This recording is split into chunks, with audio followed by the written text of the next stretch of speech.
شروع اللہ کا نام لے کر جو بڑا مہربان نہایت رحم والا ہے۔ اور یہودی اور عیسائی کہتے ہیں کہ یہودیوں اور عیسائیوں کے سوا کوئی بہشت میں نہیں جانے کا۔ یہ ان لوگوں کے خیالات باطل ہیں۔ اے پیغمبر ان سے کہہ دو کہ اگر سچے ہو تو دلیل پیش کرو۔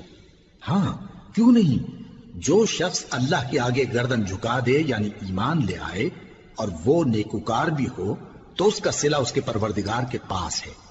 اور ایسے لوگوں کو قیامت کے دن نہ کسی طرح کا خوف ہوگا اور نہ وہ غمناک ہوں گے۔ اور یہودی کہتے ہیں کہ عیسائی رستے پر نہیں، اور عیسائی کہتے ہیں کہ یہودی رستے پر نہیں، حالانکہ وہ کتاب الہی پڑھتے ہیں۔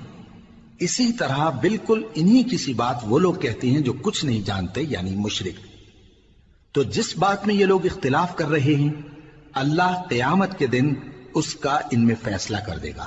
اور اس سے بڑھ کر ظالم کون جو اللہ کی مسجدوں میں اللہ کے نام کا ذکر کیے جانے کو منع کرے اور ان کی ویرانی کے لیے کوشش کرے۔ ان لوگوں کو کچھ حق نہیں کہ ان مسجدوں میں داخل ہوں مگر ڈرتے ہوئے۔ ان کے لیے دنیا میں رسوائی ہے اور آخرت میں بڑا عذاب۔ اور مشرق اور مغرب سب اللہ ہی کا ہے، تو جدھر بھی تم رخ کرو ادھر ہی اللہ کی ذات ہے۔ بے شک اللہ صاحب وسعت ہے، باخبر ہے۔ اور یہ لوگ اس بات کے قائل ہیں کہ اللہ اولاد رکھتا ہے۔ نہیں، وہ پاک ہے، بلکہ جو کچھ آسمانوں اور زمین میں ہے سب اسی کا ہے اور سب اس کے فرما بردار ہیں۔ وہی آسمانوں اور زمین کا پیدا کرنے والا ہے، اور جب کوئی کام کرنا چاہتا ہے تو اس کو ارشاد فرما دیتا ہے کہ ہو جا، تو وہ ہو جاتا ہے۔ اور جو لوگ کچھ نہیں جانتے یعنی مشرک، وہ کہتے ہیں کہ اللہ ہم سے کلام کیوں نہیں کرتا یا ہمارے پاس کوئی نشانی کیوں نہیں آتی۔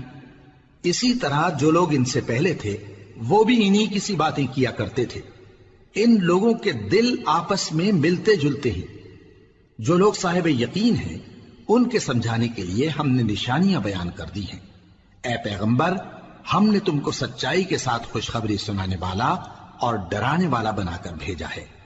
اور اہل دوزخ کے بارے میں تم سے کچھ پرسش نہیں ہوگی، اور تم سے نہ تو یہودی کبھی خوش ہوں گے اور نہ عیسائی، یہاں تک کہ ان کے مذہب کی پیروی اختیار کر لو۔